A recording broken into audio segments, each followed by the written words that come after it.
All right, Shalom. First and foremost, I would like to give all praise and glory unto Yahweh, Bahashem Yahweh Shai, Bahashem Kakutash. Double honors unto the apostles and the elders of GMS who rule well, teach well, being great examples to his younger brothers. And peace and blessing, salutations to the hopeful elect out there, pushing his word in truth and in sincerity across the four winds. In the name of Yahweh Bahashem Yahweh Shai, pushing to get up out of here. Shalom to the hopeful elect, the believers, the listeners whom have came back to the obedience of the scriptures through faith in Yahweh Bashim Shai.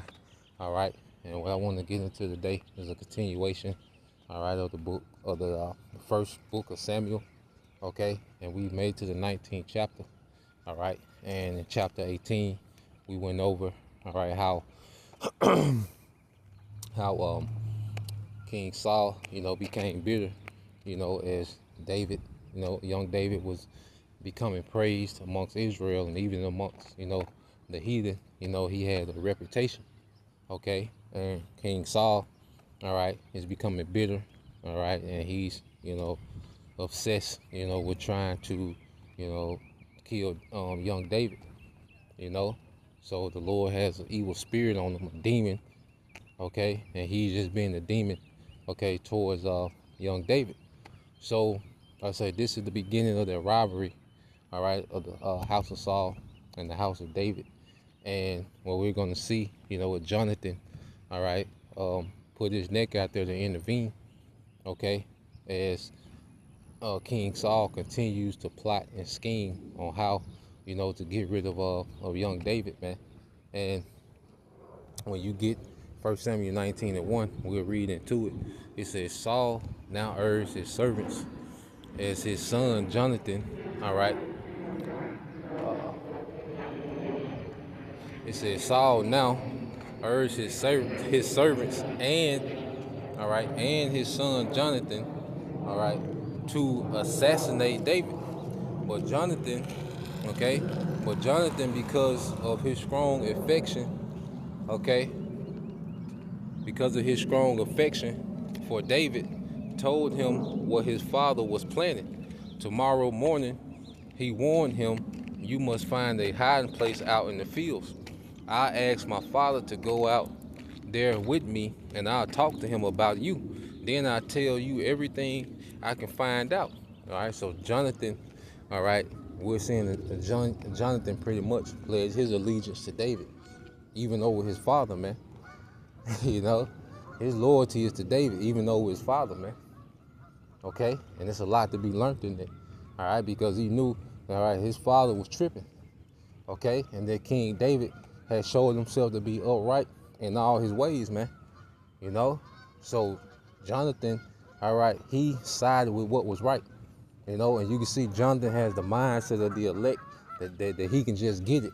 Okay, and we're gonna go through that. All right. So it says, the next morning, Jonathan spoke with his father about David, saying many good things about him. The king must not sin against his servant David, Jonathan said. He's never done anything to harm you. He has always helped you in any way he could. Have you forgotten about the time he risked his life to kill the Philistine giant and how the Lord brought a great victory to Israel? Okay? To Israel as a result. See, Jonathan sees it. Okay? The spirit on Jonathan to see it. And that's the spirit that the elect will have. The spirit of the elect, they will just see it. Okay? They will see things in the spirit. So Jonathan is like, you don't remember? He's going down through everything that, that David has done thus far.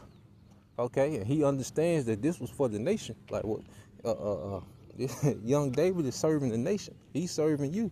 He's serving the Lord. Like you can't sin because Saul, that would have been murder. That would have been a unjustified, all right, kill. If he was able to kill, all right, young David. So he was ready to sin because of his emotion, man. Okay, but his son Jonathan, he see it. He giving him the rundown. All right. It says, have you forgotten about the time he risked his life to kill the Philistine giant and how the Lord Yahweh Bashim Shai brought a great victory to all Israel. As a result, you were certainly happy about it then. Why should you murder an innocent man like David? There is no reason for it at all. And see, Jonathan had this, he was in the spirit. Jonathan had the mind of someone of the elect, man. He got it, and the scriptures go into that when you go into, even over his father, okay? He chose righteousness, man. What does the scripture say in the book of Luke? How we should be, all right? This is Luke 14, and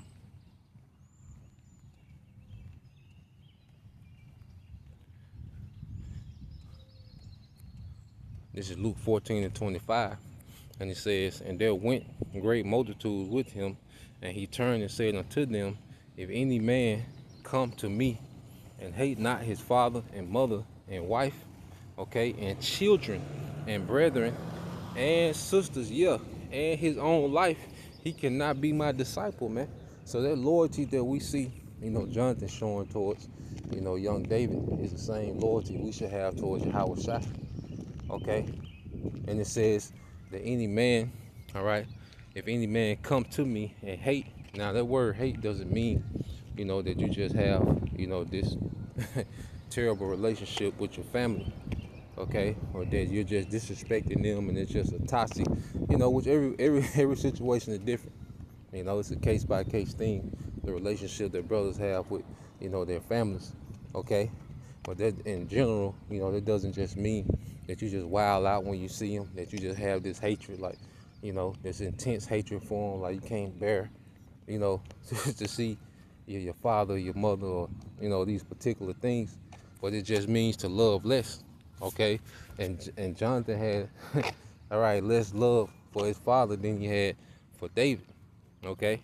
And it says, because his father was tripping, just like our parents, and they ain't got it, it ain't meant for them to get it, and we understand that. So when it comes to this truth, man, the truth, all right, outranks, our earthly fathers and mothers and relatives and wives and whatever, man. The truth outranks all that, man, and with Jonathan, David, well-being, okay, was a more concern than the emotions of his father, man, okay. So when you go here to this word hate in the Greek, all right, and it's Strong's G 3404, Maseo, which means, all right, when you go down to the strong definition, it says to detest, it says by extension, to love less, man. Okay, so when it comes to how we prioritize, okay, all right, in our life, in our belief, in our reasoning, well, Yahweh Shai comes before, our earthly relatives and, associates and different things, okay. His agenda comes above their agenda, because, some of our parents wanted us to be particular things. They had certain, goals and ambitions for us, man, but those things don't matter. The emotions of our relatives don't matter when it comes to, all right, this truth, man, prioritizing this truth, okay. And also here, as Saul, he just couldn't see, that young David was right, that he was on point, okay. Just like the scribes and Pharisees, they couldn't see, all right, that Yahweh Shai was him. This is St. John 10 and 22. It says, and it was at Jerusalem, the feast of dedication, and it was winter, and Yahweh Shai walked in the temple, all right, in Solomon's porch. Then came the Jews round about him and said unto him, how long dost thou make us to doubt? If thou be the Hamashiach, tell us plainly. Yahweh Shai, all right, Yahweh Shai answered them, I told you, and you believe me not. The works that I do in my Father's name, they bear witness of me, man. Okay? So you had, the leadership, back then, all right? It wasn't given unto them to believe, okay? Them niggas was off, okay? They wasn't of the fold.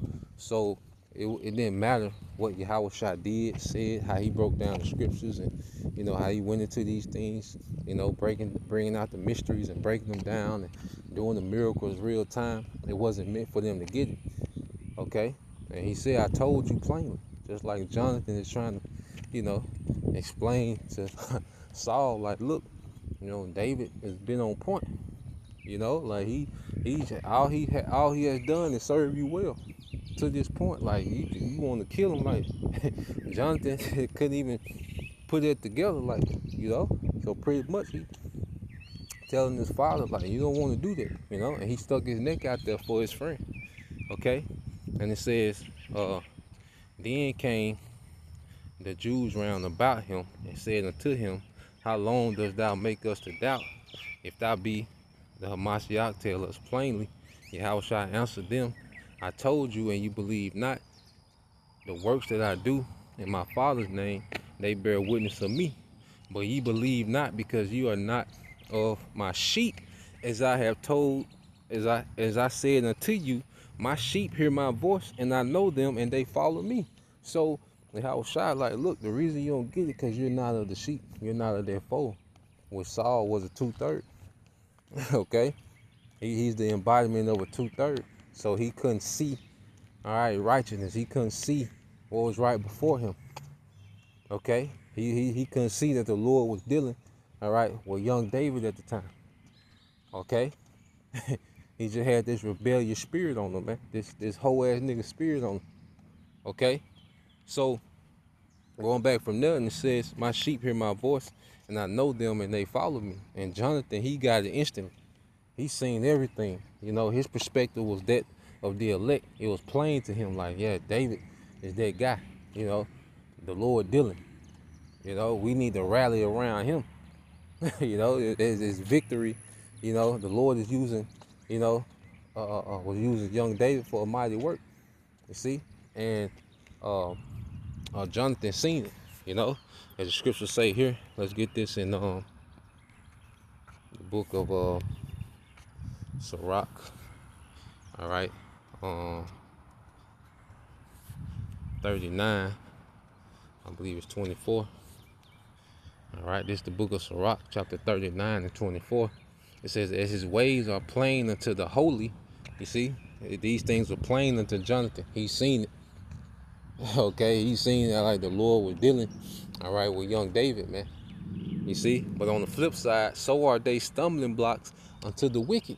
Okay, and the glory that the Lord was, bestowing on young David was a stumbling block, okay, unto Saul, man. To where he just completely just bugged himself out, trying to destroy, King David. Okay, just as Yahushua is a stumbling block, all right, unto our people, man. As the scriptures say, Yahushua is a stumbling block in this time. You go to put the book of Luke chapter 2 and verse 34. And it says, and Simeon blessed them and said unto Mary, his mother, behold, this child, which is Yahushua, is set for the fall and rising again, all right, of many in Israel, for a sign which shall be spoken against. And even amongst those that know that they're Israelites, okay, Yahushua, as Yahushua is being praised in the earth, okay, as the body of Yahushua, has been awakened in the praise, and Yahushua is being exalted. You see, Jake has been offended, man. Guys like Bishop Nathaniel, leadership of IUIC, they're offended at the praise that Yahushua gets, man. That's why they don't reverence the name. Okay, that's their way of trying to minimize or be rebellious against Yahushua being exalted, man. Okay, Sakari, as they push Yahushua shouldn't be worshipped, and they push the law. That's their way of trying to minimize Yahushua, man. Okay, so Yahushua is a stumbling block, okay, unto these guys, man. Okay, you see.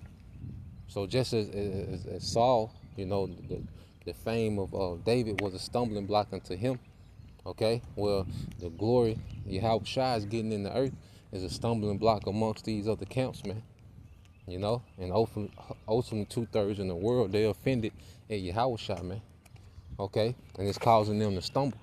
You see, it said, yeah, a sword shall pierce through thy own soul, all right, that the thoughts of many, all right, that the thoughts of many hearts may be revealed, man. Okay, you read this in the NLT. As a result, the deepest thoughts of many hearts will be revealed, and a sword will pierce your very soul, man. So Howard Shai, all right, he draws out what's within. All right, he's drawing out what's within everyone, man.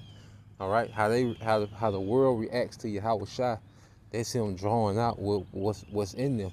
Because a lot of people, a lot of people live lives where they're faking. You know, most people are fake. Got a character. Most people are in a character out. In society, everyone plays a character for the most part.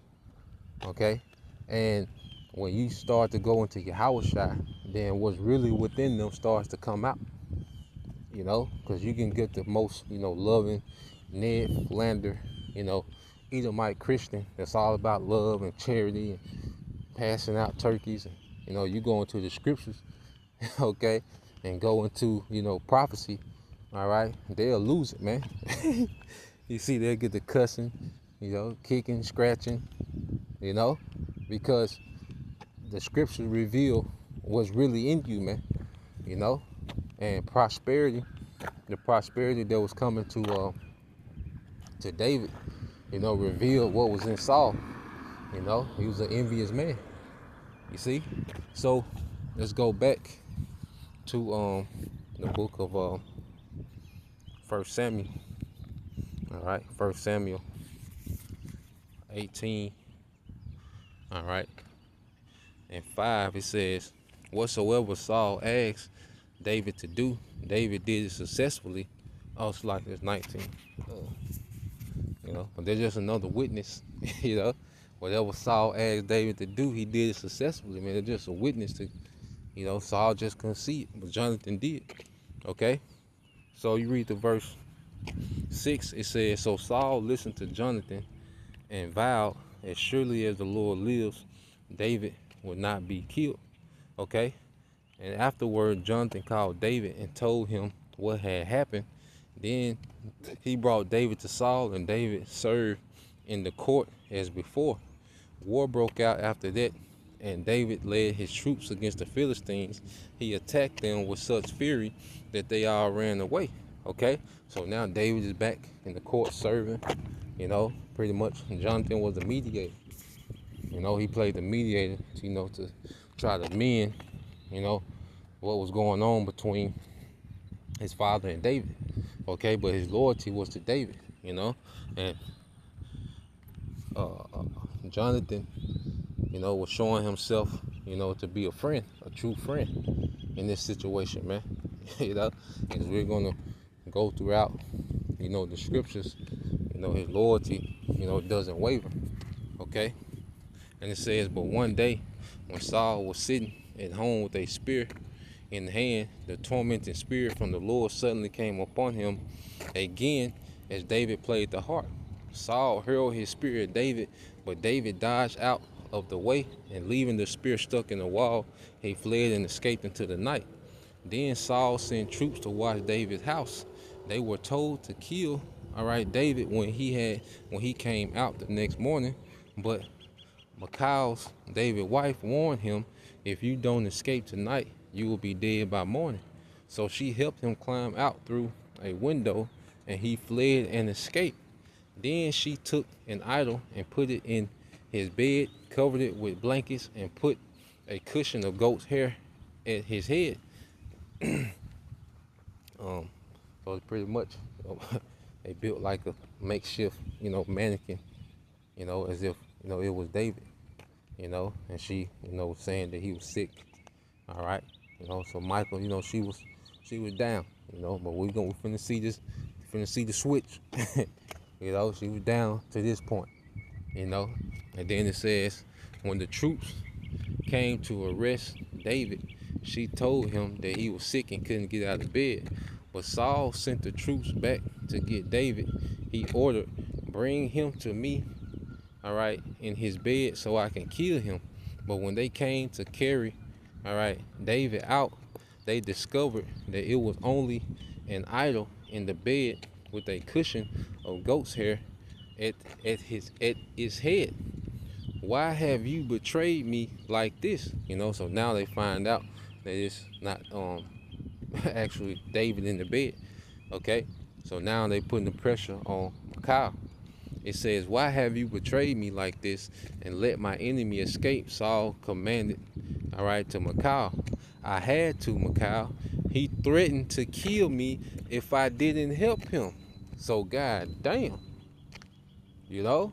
So, she was helping, she was down for a minute, but then when that pressure came, she flipped, and pretty much put an accusation against, a false accusation against, young David, man. Okay, which the scriptures go into that, man. All right, because when that pressure come, people gonna flip.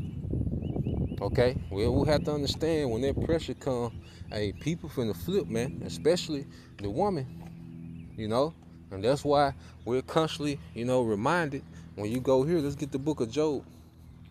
All right, this is the book of Job, chapter 2, and verse. All right.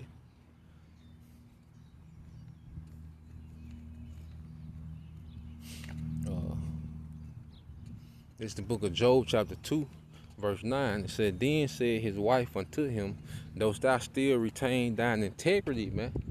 And you see her integrity went out the window instantly. Okay? When that pressure came, all right, she like, look, he tried to kill me. It's like, damn. You see?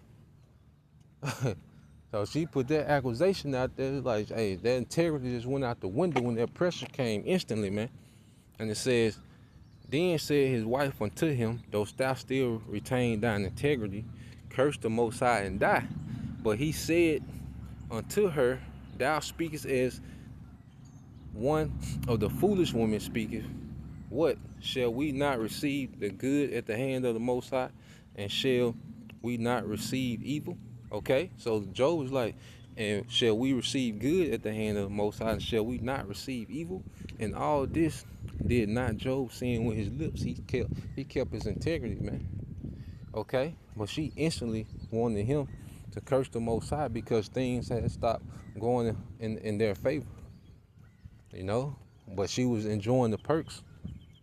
Okay, when Job was on, she was right there enjoying the perks. She had the servants, the best of the best of the wine, the best clothing, the best garden. She had the best of the best. Okay? She wasn't saying curse the Most High then, but the moment adversity hit, she flipped instantly, showing you that she was never really down like that. Okay? And the scriptures go into that. Okay? She was never really down like that, man. She was there for the perks. Okay? And when you go into the scriptures, all right, I'm gonna get this in the GNT. Okay, and we're gonna get another account.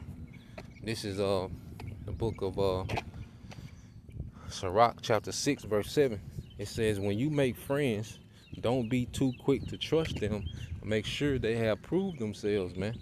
And we're in a time now that, hey, people that haven't proven themselves, man, we can't put no trust in, man. We not in the time of making new friends and trusting everybody and being no open book. Like, nah, man. You can't trust these people, man. All right? If someone's not operating in the fear of Yahweh Bashim Al Shai and constantly being proven in this thing, man, they not to be trusted, man.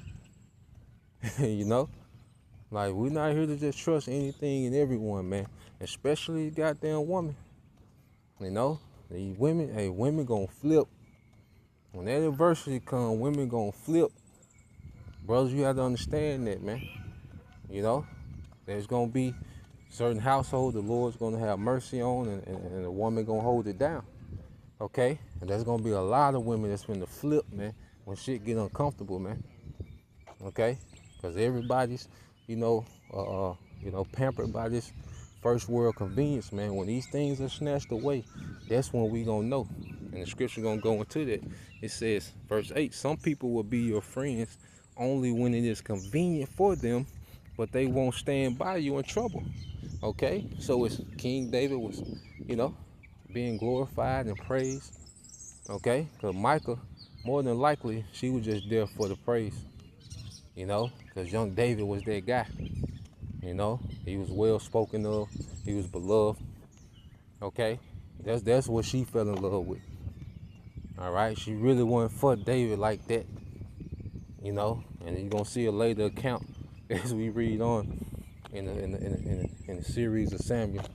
You know, she really was envious. Okay, that's another story. That's for later on. All right, but when it was convenient, when David was being praised, all right, she was all smiles. But as soon as David started getting into the affliction, okay, and then the pressure was on her, okay, she helped for a moment, you see, but then when the pressure came directly to her, she flipped, okay, and that's how we have to understand, man. It's people that come around just because it's convenient for them, You offer some type of convenience for them. They not really down like that, you know.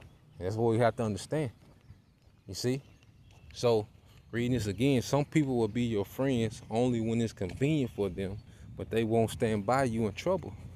Others will fall out with you over some argument and then embarrass you by letting everyone know about it. All right. And if someone does that, they was never for you, man. If y'all have one disagreement, okay, and they just immediately go to trying to destroy you, they never was for you, man. And Lord had these things happen so we can know what to separate from, man. Okay? Once the Lord, all right, allow someone to show their cards, hey, we gotta take that and move accordingly, man. Once they put them cards on the table, that's what it is, man. That's what it's always been. Okay? So going on, it said others will fall out with you over some argument and then embarrass you by letting everyone know about it. Others will sit at your table as long as things are going well. They will stick to you like your shadow and give orders to your servants, but they will not stand by you in trouble. Yeah, so they'll, when things, when you and your, you know, you see, when things are on the up and up, and they'll come and enjoy the perks, and they'll make themselves equal to you. Okay, while everything is on the up and up, but soon as any type of adversity come, gone. Okay, and a lot of Israelites, they ain't signed up for the adversity, man. You see, they're here for the weddings, the gimmicks, you see, the rap videos. See, they're not here for the adversity that's to come, man. They're not meditating on those things. Okay, verse 12, it says, if your situation takes a turn for the worse, they will turn against you, and you won't be able to find them anywhere, man. And that's why, the Lord has us around like-minded men. Men that have constantly proven themselves, man. Over and over again, constantly proving themselves. You've been in trials with these men, and even every now and then the Lord, have something happen to where certain guys that been around, they fall out. Okay, but it's compared to those that that that are still here. Okay, those that have been toiling, and we built this relationship. They've proven themselves. We've proven ourselves, and we've been through things, and we've been through challenges, and we've been through ups, downs, in between, councils, and all these different things. These are the men that the Lord is showing, like, look, these guys, hey, they serious, because adversity show you who's serious, man. When something gets uncomfortable, that's when we're going to find out who's serious, man. That's when you find out who's serious, when it gets uncomfortable, man. So, yeah, man, let's go here, too. How Shah even spoke on that when you go into, you see? If you know what a man is about, you know, by what he does, man, how he reacts in affliction, that's when we really find out what we're about. You know, when the Lord, you know, takes us through trials and afflictions, that's when we find out, you know, what we really stand for, man. You know, in that ultimate test, you know, the hour of temptations, man. Okay, when that sea hip is made mandate, that's going to be the ultimate test, man, to where it's going to take the faith of Abraham, the faith of walking on water, okay, to make that decision, you know, to denounce that, man, you know, to not, you know, take it, man, okay, so to willingly be an outcast and not know where the next meal is going to come from, not knowing where you're going to stay and live, okay, or whatever, man, okay, when that type of pressure come, ain't you can nobody gonna fake that, you know, you can fake, okay, a friendship and prosperity, you can't fake a friendship, you know, in adversity, man. You see, when it requires sacrifice and suffering, you know, you can't fake that. And the Lord got it set up like that. Well, ain't nobody gonna fake or finesse their way to the kingdom, man. Everybody gonna be tried and proven, you know. So let's go back from that. Let's get there in the book of Luke. All right, this is the book of Luke, chapter 17.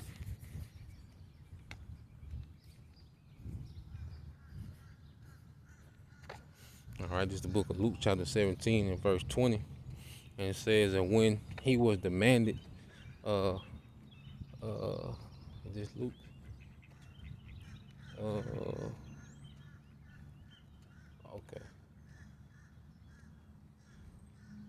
26, like 17:26. It says, and as it was in the days of Noah, so shall it be also in the days of the Son of Man. They did eat, they drank, they married, they were given in marriage until the day Noah entered the ark, and the flood came and destroyed them all, man. You know, and it's gonna be a lot of our people, you know, that's caught up in the day-to-day and, you know, the entanglements of this world, okay? You see, because people are not going to want to, all right, denounce the convenience of this world, okay? A lot of people are going to choose the convenience of this society over what the Lord has coming, man, okay? And it says, likewise, also, it's the point, likewise, also, it was in the days of Lot. They did eat, they drank, they bought, they sold, they planted, they builded. But the same day that Lot went out of Sodom, it rained fire and brimstone from heaven and destroyed them all. Even thus shall it be in the day when the Son of Man is revealed. In that day he which shall be upon the housetop, and his stuff in the house, let him not come down, all right, to take it away. And he that is in the field, him likewise not return back. So there's a day when we're going to have to separate from everything, man. You know, like these things that we have, man, we can't be attached to these things, man. We might have some cute things and some things that's nice, and, you know, you know, we got things, okay? You see, but there's going to come a time where none of this going to matter, man. We're going to be on the go. Sometimes some of us going to be pilgrims, man. Some of us might have to shelter in place. Some of us might be pilgrims. We don't know. But we have to be ready to pivot according to the Spirit, man. Okay? Some of us going to be snatched up, family separated, man, and, you know, reunited on the chariots. But we have to, all right, hey, keep our integrity in the midst of whatever it is, man. You know, because everybody got their own cup. Everybody got their cup of adversity. Everybody got their cup of prosperity, man. So everybody's Jacob trouble is going to be customized, man. Okay? So we have to be ready to detach from everything. And see, the detaching starts now. You know? We appreciate the Lord's blessings. And we appreciate it from the perspective that we know this ain't the end all be all. Okay? This is just a phase going into the kingdom. Okay? Now, this is a heavy statement. The shortest precept in the Bible. All right? Romans 17:32. Remember Lot's wife. Okay, and what did Lot's wife do? She looked back. Okay, she wasn't ready to let go of the convenience that she had in Sodom and Gomorrah. Okay, she really was attached to those things, man. Okay, she wasn't ready to move beyond that. Okay, if the Lord would have let her live, she would have been a burden unto Lot. Okay, she would have, blamed him. That's the thing, man. Like, we gonna be looked at for the blame. See, brothers, we gotta be ready to be the villain, probably even our own household, man. Cause when it's time for us to let this shit go, we gonna let this shit go, man. And for some brothers, man, hey, they're gonna be looked at as the villain. Like, what are you doing? You're not a man, and all this shit, you know. You see? But the Lord didn't even give Lot's wife an opportunity to get to that point. He turned her the powder as soon as she looked back. Okay? You see? So we have to remember that pressure is on the way, man. Okay? And everything's gonna be revealed. That pressure gonna reveal everything. So going back here to get that in 1 Samuel. Back in 1 Samuel. All right, 19.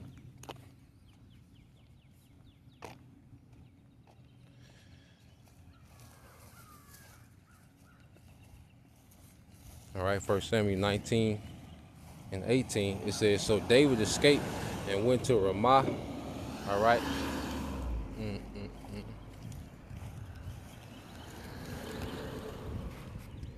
So David escaped and went to Ramah to see Samuel, and he told him all that Saul had done to him.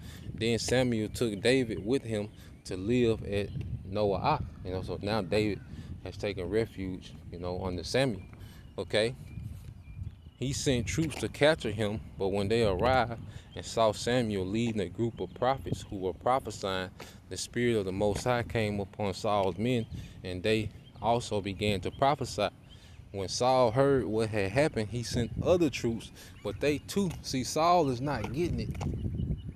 He's not picking up on no signs, and that's how these demons have Jake blinded, man. You look at how these guys are acting and what they're doing in Israel, you be like, God damn. But these demons, the Lord sent evil spirits on these guys because they ain't right. And these demons be in control of these guys, man. Because you look at what they're doing, it's like they're always trying to top their last gimmick. Their last sin is like they're trying to top it with something new. But that's the demon in control, man. But Saul just not getting it. Okay? He's just completely spiritually blind. He sent one group of troops, all right, to Samuel and where Samuel and King David was living, and they began to prophesy with Samuel. Okay, so what does he do? He sent another wave of troops, man. Because you look at these guys, it's like they double down on the BS, man. You be like, God damn, what are y'all doing? Jake doubled down on it. Okay? It says, and when it was told Saul, it says,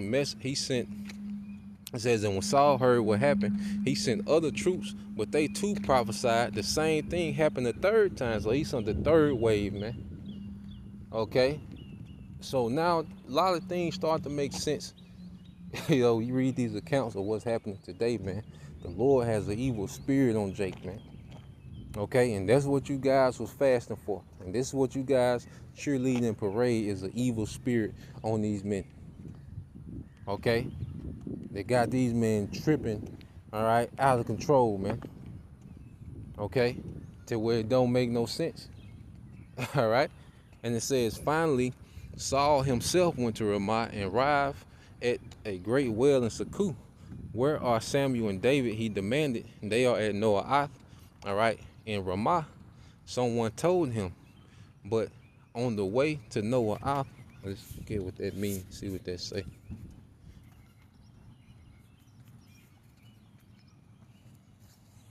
All right, which is Nawayath, all right, which goes into habitations. a dwelling place of prophets in the time of Samuel. A dwelling place of prophets in the time of Samuel, man, it made me think of a precept. Okay, so we will end with that precept. It says, but on the way to Noah in Ramah, the Spirit of the Most High came even upon Saul, and he began to prophesy all the way to Naath. Okay, it says he tore off his clothes, all right, and lay naked on the ground, and all day and night prophesying in the presence of Samuel. The people who were watching exclaimed, "What is even Saul a prophet?" And he wasn't, naked like, you know, ass naked, but he took off his outer garments, okay? Because sometimes, which Isaiah, he had to walk around naked, which showed Israel being bare. The Lord would have the prophets doing extreme things, but in some counts, it says naked. He goes into, the undergarments, because you would be considered even naked in the ancient world if you just had your undergarments on. You still, exposed, But the point is, uh, uh, you see how, you go into that word, all right, which in the Hebrew, let me get it again. You go into this word,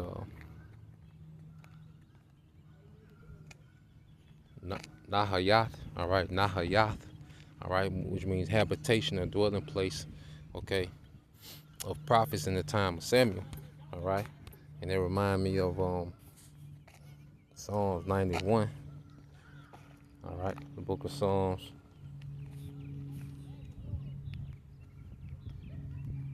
91, okay, Psalms 91 and 1, it says, he that dwelleth in the secret place of the Most High shall abide under the shadow of the Almighty. I will say of the Lord Yahweh Bashim Shai, he is my refuge and my fortress, my power, in him will I trust.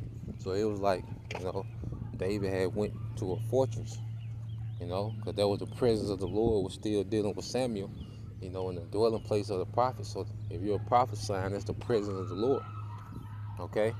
So that place where Samuel and the prophets dwelt, okay, there was a dwelling, there was a fortress, okay?